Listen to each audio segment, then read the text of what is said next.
Good evening to everyone present here. I, Avneet Kaur, member of Sambhav Initiative and moderator for today's event. On behalf of Sambhav Initiative, I extend a warm welcome to our esteemed dignitary, Mr. Arif Ali sir, and to all the participants in the third day of 1 week online National Mentorship Programme, Supreme Court Law Clerk-cum-research Associate Examination, organized by Sambhav Initiative, which is working towards alternative dispute resolution, free legal aid, mental health, and creating legal literacy under the direction and guidance of Patron in Chief of Sambhav Initiative, Honorable Justice C.K. Thakkar sir, former Judge of Supreme Court of India, and Patron of Sambhav Initiative, Honorable Justice Emma Shah sir, former Judge of Supreme Court of India. Where today's session will be on the preparation of draft research memo. It is my privilege to introduce our esteemed dignitary, Mr. Arif Ali sir. Sir completed his law degree from the Campus Law Center, University of Delhi in 2023. Thereafter, Sir had the distinguished opportunity of serving as law clerk to Honorable Mr. Justice Sandeep Mehta at the Supreme Court of India. Sir is presently engaged in the active litigation practice before the trial courts of Delhi and the Delhi High Court and the Supreme Court of India. We are deeply honored to have you with us today, sir. Over to you, sir. Thank you, Avneet. So I'll start with a brief overview. So exam will start with part one and part two. Part one, I think some people have covered it. Part two includes three questions. Part one will be your drafting a research note. Part one will be drafting a legal note. You'll be provided with SLP. You have to give a note. So that actually, when you start, I hope that some of you, all of you may go and become law clerks, Supreme Court. Your 50 or 60% of the work will be making a note for the honorable judge. So you'll be briefing them on the matters which are listed on the next day. So you'll prepare a one-pager note, briefing them that this is the matter all about. This is the High Court have said, because most of the matters that Supreme Court have are special leave petitions. So you'll be telling them that what the arguments were raised before the High Court and what High Court have decided and what are the grounds they have challenged that in Supreme Court. Now we'll come to the part two. Part two includes research memo. Research memo, in what they do is they give you case laws of Supreme Court. They'll provide you with the bare acts which are relevant for that particular query, and then they'll put you in a situation. Asking a client has come to you asking for this particular question. Now you as an advocate have to guide him through as to what your legal opinion would be and how he should approach it. So I appeared for this exam twice. I appeared in 2023 and 2024. The most important thing that I found is that this is going to be race against the time. You have 3 hours. In 3 hours, you have to attempt 3 questions. And these questions are not very simple questions. It's very detailed. You'll be provided with very detailed material. It'll be like 100-page notebook. You have to go through it. So there's no scope of you wasting any time. Don't read a problem, like read a question in a particular way that you don't need it to read more than twice, because that will actually save your time. You have to consider like you have 50 minutes for every question so that you can balance it out. If, like suppose it take more time in part 3 or part 2 or part 1. Hello, am I audible? Yes, sir, you are audible. Yes. So you have to distribute your time in a way that you don't actually waste your time. And I'll be very frank with you. When you write these question papers, when you write these answers are checked by advocates itself. Advocates are already overburdened. They have their own work. So your writing should be very neat. Don't scrap unnecessarily. Don't cut. Don't make mess in your answer sheet, because you have to actually write the question. You have to write answers. When you practically will be doing it, you'll be typing in your laptops. But in this exam, you'll not be provided with laptops. I know some may like when you start working, you have issues with writing. So start writing. Don't just practice on your laptops now. Pick your pen, pick the paper, and start writing the answers. And your writing should be good and it should be clean. So question will start with bare acts. They'll provide you all the relevant Supreme Court judgments and they'll ask you a question. So I'll start by, can I share my screen? I want to show you the question and show you how to go about it. Is there any option? Yes, sir, you can share your screen. Okay, I'll just do it.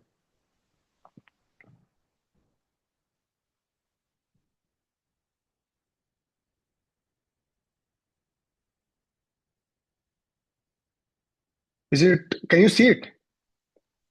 Yes, sir. Yes. So this is the question paper of 2023. This is the question actually I attended when I cleared the exam. So this I'll start with reading the question. So this is the question. So let's try to solve the question here itself. So you'll get a first-hand experience how to go about it. Okay. I think that's fine by everyone. Hello. Participants, you can unmute yourself and answer. Yes, you can answer. Yes, sir. Okay. So this is the question. So in this particular case, Mohan Kumar and Kavita Kumar, they were actually married according to Hindu customs in the city of Maharashtra. They had some issues between them with respect to their marriage. That marriage did not last. So eventually they had a girl child. That custody of girl child went to uh, married Kavita married one Ajay who had children. Ruchi developed affectionate relationship. Eventually, the husband family got the custody of the child. But due to the accident, her father, the child father, who's the husband of Kavita, died. So when her father died, the custody went to the her grandparents, that were the father and the mother of the husband. Now, wife have married someone else. After the death of husband, wife is asking for the custody of the child because my husband has died. Now the child is residing with her nana nani. Child is residing with dada dadi. Mom is asking for the custody, saying कि आप मेरे को custody दे दो. Grandparents said no, will not give you the custody. So what she did is वो उसको बुलाती है. She calls the child and she took it. Now the grandparents have come before you asking what should be your remedy. कि हमारी remedy क्या है? Should we approach the civil court or the family court or should we file a habeas corporation? Habeas corpus, everyone knows that it's a writ remedy under 226, which High Court gives you. So these are the relevant statute which this question paper have provided. These are rights. Now what they have done is they have given you actually the bare acts in the question paper itself. So even in the they'll give you all the relevant material which you'll need while attempting the exam. You have to go through it in a way that you don't waste your time and you'll be able to attend all the questions. So these are the relevant bare acts that they have given. These are the relevant case laws they have given. Nil Ratan Kundu. These are actually case laws. These are not made up case laws. These are actually the law of the land. So you'll get a first-hand experience कि यार यही law है actually में. There's nothing new which they have created. The legal query is created, but the law is a prevalent in our courts. These are the case laws they have given. It ends here. Now they have given us a query. So I'll show you the answer now. This is the answer I prepared for this. So now in this particular scenario, we have three questions. The first question which arises is whether Miss Kavita, which is actually a wife, has any right to the custody of child. Second question, whether grandparent has any right to custody of the child. And third, whether writ petition of habeas corpus is maintainable for the production of a child. And if not, what is the proper forum to seek the remedy? Is everyone with me? Yes, sir. Yes, sir. Yes. So because you have very less time, don't make too much of a questions because you have to attempt it within 50 minutes or 1 hour. Try to make 2 or 3 question of laws that you explain very clearly in such a manner that advocate who is reading it will able to understand that you have that clarity of thought with you. So in this case, we made 3 questions of law. First, whether Miss Kavita has any right to the custody of child. Second, whether grandparents has any right to the custody of the child, and third, whether writ petition of habeas corpus is maintainable for the production of a child, and if not, what is the proper forum to seek the remedy. So we'll start with the first one. So the present case, because it actually deals with the issue of who is the natural guardian of the child. So section 6 of Hindu Minority and Guardianship Act, which they have already provided in the question itself. So section 6 states that the father and after him the mother is the natural guardian. Therefore, after the death of the father, Miss Kavita is the natural guardian of the child.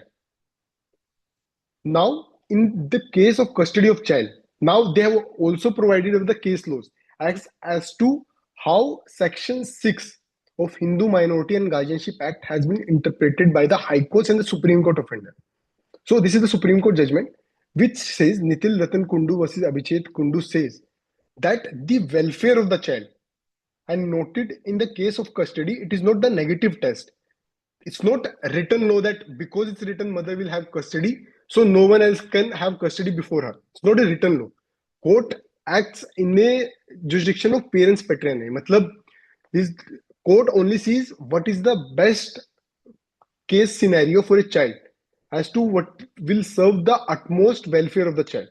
So in this case, the court laid down the positive test saying that in custody's matter, welfare of the minor child, which is material, that is that the court should exercise the power to grant or refuse the custody of minor child in favor of father or the mother or any other guardian they can give it. If it thinks that the particular person will serve the welfare of child more than this particular person. So even if it's written in the section 6 of Hindu Minority Act that father, although is a natural guardian after his mother, if it thinks fit that the uncle or any cousin will serve the most to a child, suppose a father is alcoholic or a mother is alcoholic, so according to if the court thinks maybe the uncle will serve her interest more than the father, so it'll up to the courts to see who will serve the most welfare to the child. Then the same things happen in the Tejaswini Gaur versus Shekhar, which says that even if there's a section 13 of Hindu Guardianship, it's up to the court saying that the welfare of the minor should be seen. So these are the cases which they have given. We have like a similar ratio laid down, saying it's the parents paternae jurisdiction of the High Court which have to be seen. Now, there's an observation in Tejaswini Gaur which says that now we have answered to. Now the third question that will come to us is whether habeas corpus petition, which is a writ, whether that particular writ is maintainable or not. So what Tejaswini Gaur have said is habeas corpus proceeding is not to justify or examine the legality of the custody. The writ is maintainable where it is proved that the detention is illegal. So you can only file habeas corpus petition where you can say that that particular detention of the child is illegal. In the present case, Miss Kavita is actually the mother of the child. So her having a custody of the child is not illegal per se. You can challenge it in the family court saying that I'll serve the best interest of the child. But habeas, because it's a 226 remedy, you have to satisfy certain conditions. First of all, it is that there's no illegal detention in per se. She is a natural guardian. She can have the custody of child, although you can challenge that particular whether the custody is right or not in a family court. So in this particular case, we reach to a conclusion that the mother is a natural guardian of the child after the death of the father in the car accident. But given that the child used to stay with parents, the custody can be taken by them by moving appropriate civil or family court rather than invoking extraordinary jurisdiction under 226 by filing a writ of habeas corpus. So you as a lawyer will suggest your client that it's better for you to move a respective family court or civil court asking for the custody rather than moving to the high court, because high courts have repeatedly held to file a habeas corpus petition, you have to show that the custody is an illegal custody. Hello? Oh, yes, sir. Am I audible? Yes, sir, you are completely audible. So yeah, this is the question paper of 2023. So do you guys have any questions for me? Like, Sir, actually, I have one question regarding this. Can I ask now? yes, sure. Sir, the case laws you have mentioned, will that be given in the question itself, or we should refer it on our own will? So I've told you these questions and these case laws will be provided in the question itself. Okay, so I have to. So So there will be many. I'll show you the question paper. So this is the question paper. This is the query they have asked. These are the relevant BRX they have provided. And these are the case laws. These are the case laws that I've referred. So I've already extracted and given you the relevant case laws. These are the case laws. So the only the relevant cases will be mentioned in the question, or whether. All the relevant the particular case laws which we require to answer a question will be provided in the question itself. Okay, sir. Thank you, sir. Sir, Anyone can you else? please share this PDF in the group, sir, please? The answer.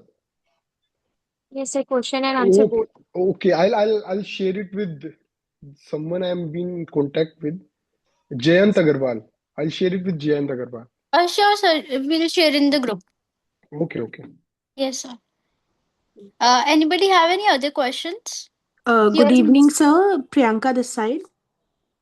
Hi Priyanka. Yes. Sir, I have a question. Like, as you said that you have attempted this this examination twice. So, what is the ideal size of the answer that we should focus upon? Like the how many pages you have written in your examination? So Priyanka, it will depend upon in which font size you write. So you'll not be so you have to keep that in mind. You'll not be provided with the extra sheets. You'll be provided with only one sheet and you'll not be able to get extra. So you have to complete your answers in that particular sheet itself. So you divide your sheet, like the sheet that will provide you, in such a way that you don't need, like they'll not, if you, even if you ask that please provide it with the extra sheet, they'll not give it to you. All right. Thank you so much, sir. Yes. Good evening, sir. Yes, Monica. Sir, actually, the major problem I've been facing right now is the practicing part. We are there with just 3 PYQs of part 2. So, would you Yes. suggest anything through which we can practice more? Because it is more of the reading part that would help us practice and gain the exposure with this particular paper. So actually, so because there are only three times this particular exam has been held, you can start with answering. Have you anyone of you seen this DGS mains question paper? So DGS main question paper asks you on similar lines, although they don't provide you with the relevant BRX and the question like the relevant what I have the case laws, but you can open those case laws in your laptops and start answering those questions because I think DGS mains is very practical examination. They ask you questions in a similar line, although the same thing that although they don't provide you with the BRX and the case laws, but you can start from there. Sir, what I'm asking is with regard to the brief making and the research memo part. I'm asking the research memo. In research memo, in Delhi Judicial Services mains exam, they Okay, ask sir. questions in the similar line, which they ask in research memos. Right, sir. And sir, what about brief making? Like, where can I practice the same after those 3 PYQs? There are 23, 24, and 25. There's also a sample paper. So the sample paper is similar to the 2023 exam. It's Okay, more of okay, the okay. same thing. So for me, like you have three question papers. When I attempted, there was none. So this is something which I don't know. Right, You sir. No, you what have I'm three sample asking, papers. I right, do right. not have even one. So What I'm asking is just even instead of those sample papers or PYQs, what all I can do you for can the ask brief your making part. you can ask your seniors to send them any if anyone is practicing in Supreme Court somewhere to share with you some SLPs which you don't forward it again because sharing clients SLP for me will be very I'll not be able to share my clients SLP with you But you can ask your seniors in your personal capacities, can you send me some SLPs that you can practice upon? Sure, sir. Thank you so much. Yes. Sir, am I audible? Yes. Sir, so the questions that you've mentioned, are those questions already given in the paper or do we have to formulate the questions? You have to formulate the issues and the question that will be answering. And sir, so what do we have to keep in mind while formulating the questions? What do we have to focus on? This focus should be what are the essential issues in the matter. I think if you read your question paper, you'll get an idea ki what is the dispute between the parties.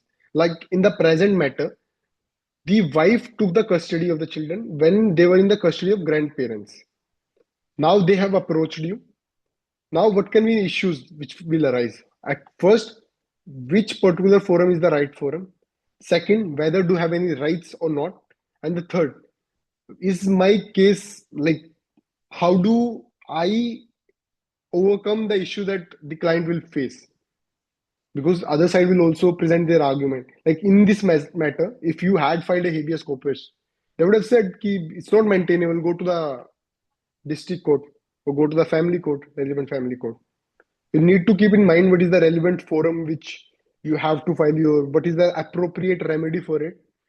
And I think there's no single answer for it. They'll see whether you are able to, apply your mind or not.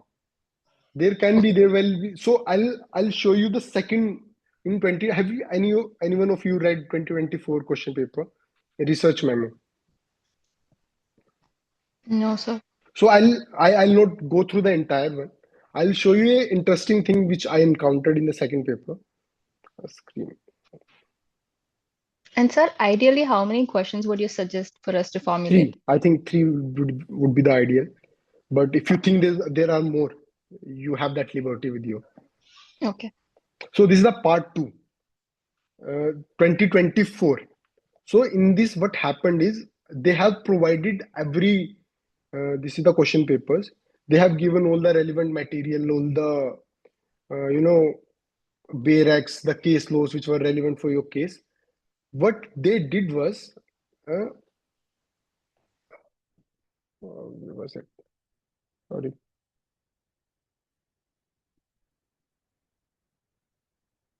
They have given everything in the footnotes. Am I audible? If you see 2024 part 2 question paper, they have given the case laws which were in your support. But in the footnotes of it, they have given a case law of the High Court, which was against us. So if you have not read it properly, this would have missed.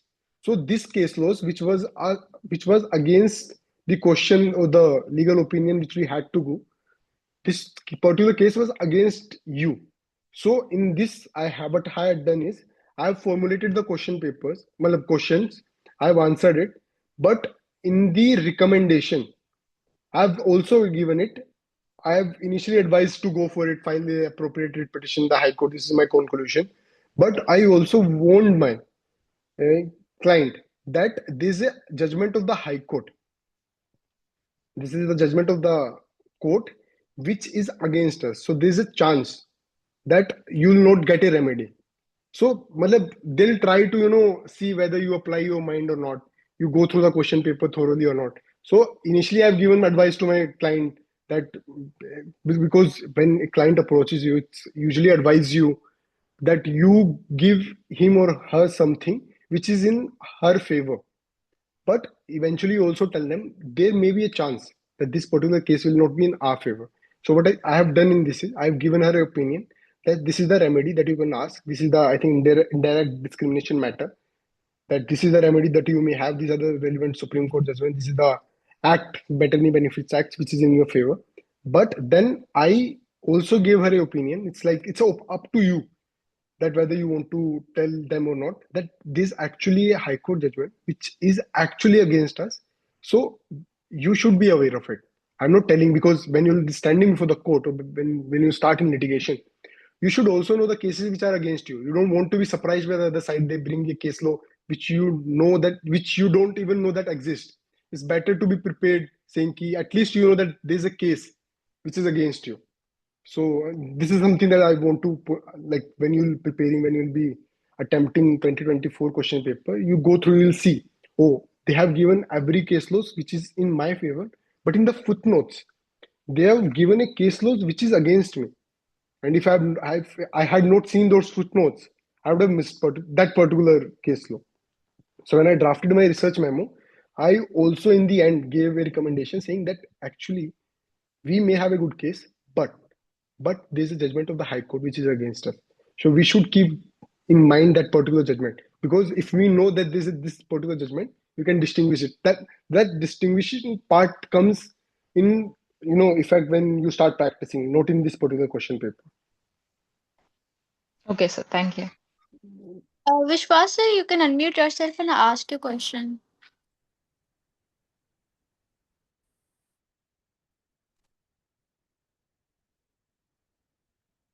Vishwas sir, you're not audible, sir. Hello, sir, can you hear me? Yes, Vishwas. Sir, so my question is like as you said that we will be providing with the case laws that we have to use while preparing the research memo. Yes. So, sir, how do we make ourselves acquainted with the facts and the like what was held in the case? Because suppose the cases on arbitration and or for that matter any other law, like anybody can't remember everything under the sun about a particular law. So they have actually provided with the relevant extracts of that particular case, which is relevant for you. Oh, They have provided you the in facts and the ratio which has been laid down in that particular case.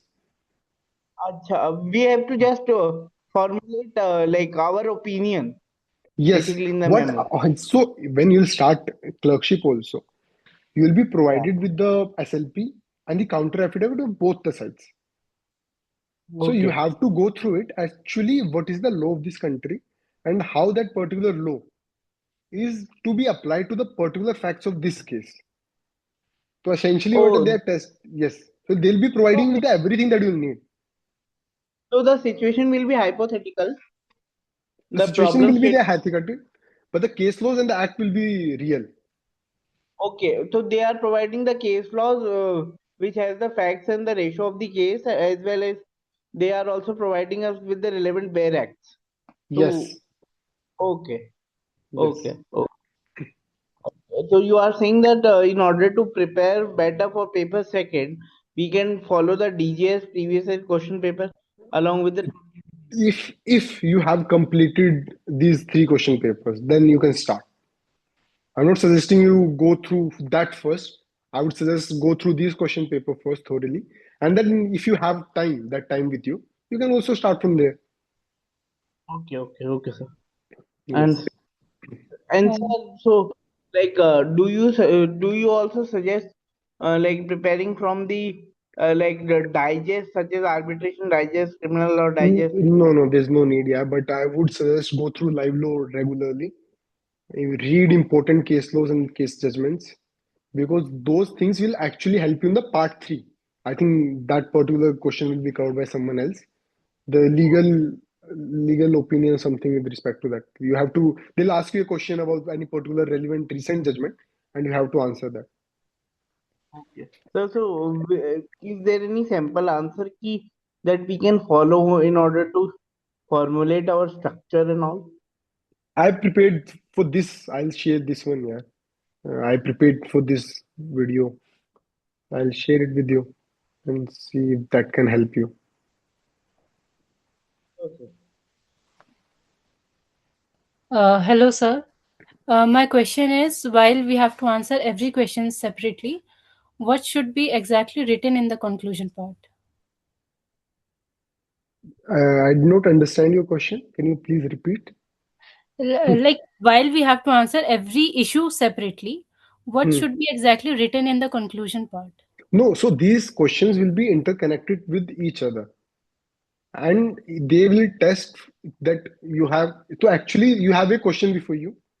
Now, how do you answer a particular question? You compartmentalize it. Like, this is the question. Now I'll divide in three parts.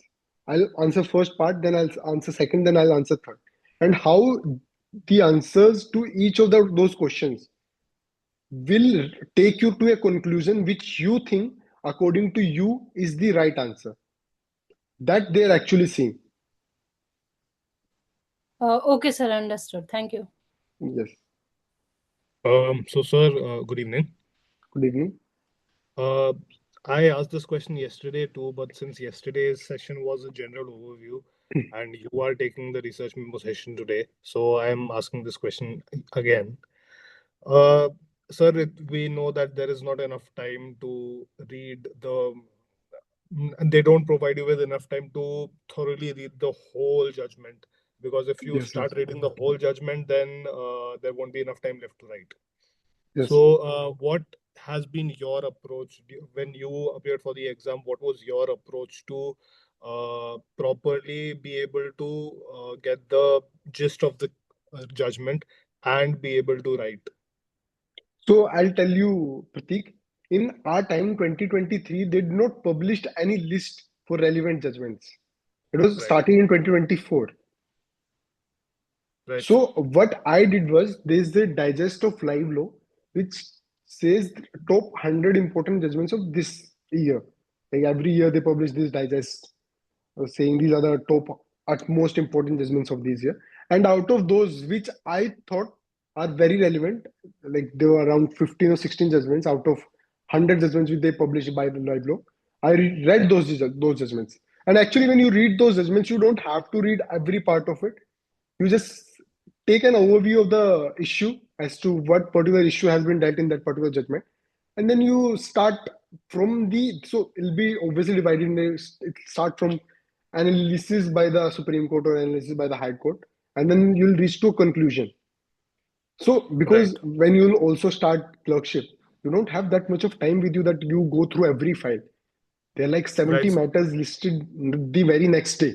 And of those 70, you have to make note for like 12 or 15 matters. Every clerk have to make note for 12 matters a day.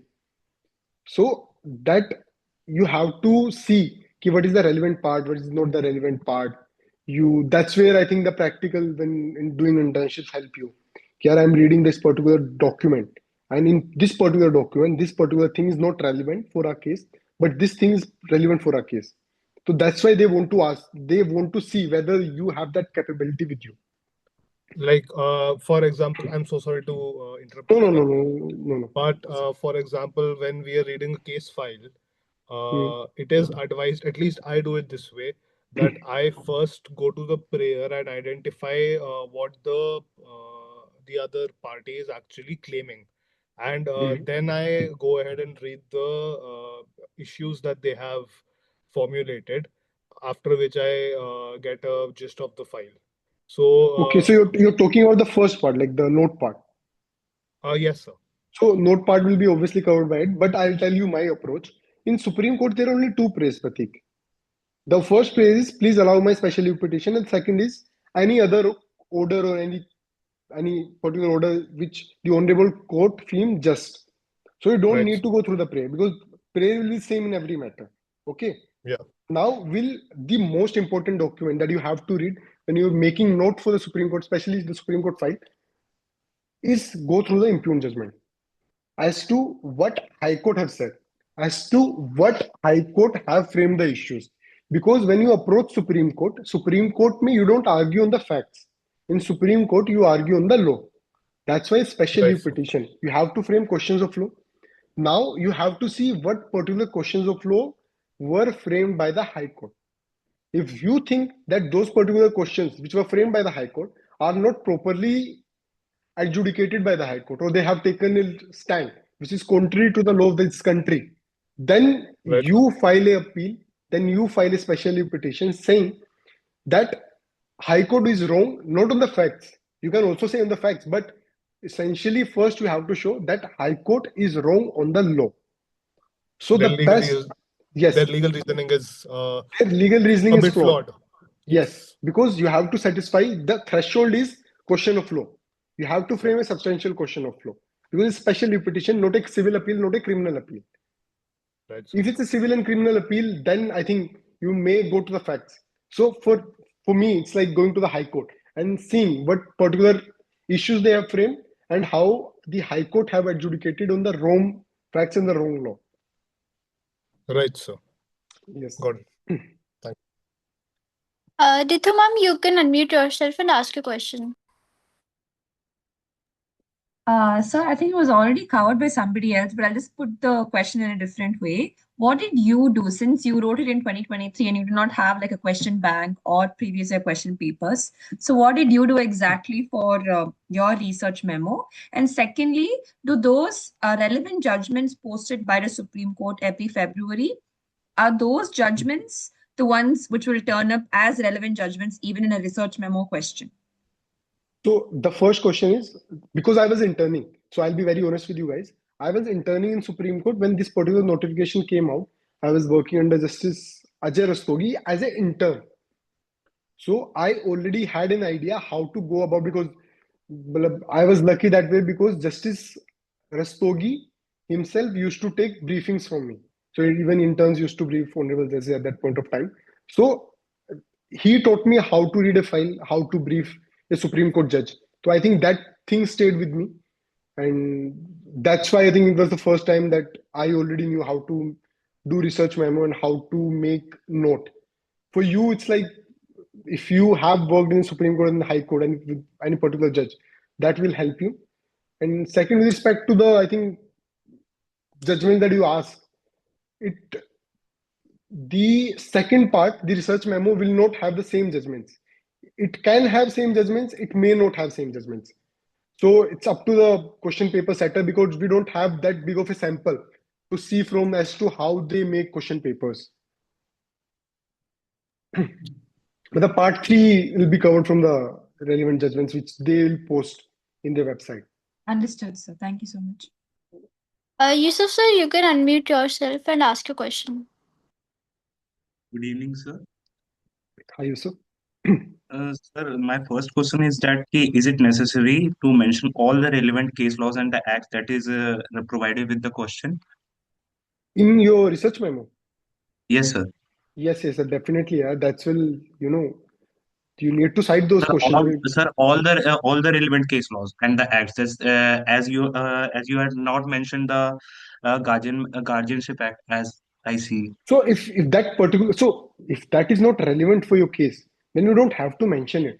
No, sir. Yeah, yes, sir. That is I am asking ki all we have to mention all the acts. Not necessarily. It's not even relevant. Why do you need to mention it? Okay, sir. So I have one more question.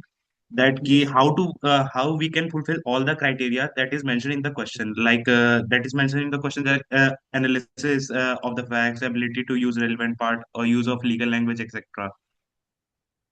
I think that we have already covered. There's no like they write these things, to like analyze it, but everything should be covered. It's not. They should understand that they should know that you have understand the query and you have answered that particular query with clarity of mind. You have understood what was asked from you and you have answered it. Okay, sir. Sir, there's one question in the chat box. Is there any specific structure for making a note? Is it in IRAC format? Yes, there's a specific structure, and I think Supreme Court have provided the sample paper for it in their website. Otherwise, also I'll share the relevant documents with you guys. I'll create a drive and I'll send you guys that. Sure, sir. This is a sample paper that they have provided. This is how the note should be. Sir, there's another question. In 2025 exam, they did not explicitly demand as written in the manner of advocate, but write note for judges. So pattern is something same or different? So they have given the sample, I think, as far as I remember. So now I don't know. I appeared 2 years before. So what procedural things that have changed that I don't know about. And sir, can you give a rough idea like how many words we have to write in one answer? Yeah, I think they have already provided that in the sample papers. These are things I think you don't have to be very this about it, that this many words that I have to write. It should be very clear. and shouldn't unnecessarily, because judge will not say कि इतने words में क्यों लिखा आपने. Just say that it should be clear, it should be in good handwriting, there's no unnecessary markings, and it's covered in your answer sheet that they provide. They'll not provide with an extra answer sheet. Thank you so much, sir. And on behalf of Sambhav Initiative, I extend a sincere gratitude to you, sir, for such an insightful session today. And we are truly thankful to you, sir, for accepting our invitation and taking the time to guide and inspire all the participants. And I would also like to extend my deepest gratitude to our own patron in chief, Justice C.K. Thakkar, sir, former Judge of Supreme Court of India, and patron of Sambhav Initiative, Honorable Justice M.R. Shah, sir, under whose vision and guidance we were able to conduct this mentorship program. And thanks to Hiranshi Shah ma'am, for founder of Sambhav Initiative, for giving me this opportunity to moderate the session. Thank you so much, sir. Thank you so much for inviting me and letting me interact with you guys. Thank you All so the much. best. Hope to see you in the Supreme Court soon. Thank you so much, sir. Okay, thank you so much. Sir, Thank I'm you. sorry, one last thing. Could you please share the answers that you've prepared also with the team so that it can be Yeah, shared yeah, with everyone? yeah. I'll definitely do it. Thank you. Yes, Thank sir. you so Please do much. share the documents that Yes. you showed us. Thank you so much. Okay. I'll do it then. Yeah. Okay. Thank you. Thank you. Thank you so much. All the best, guys. Thank you.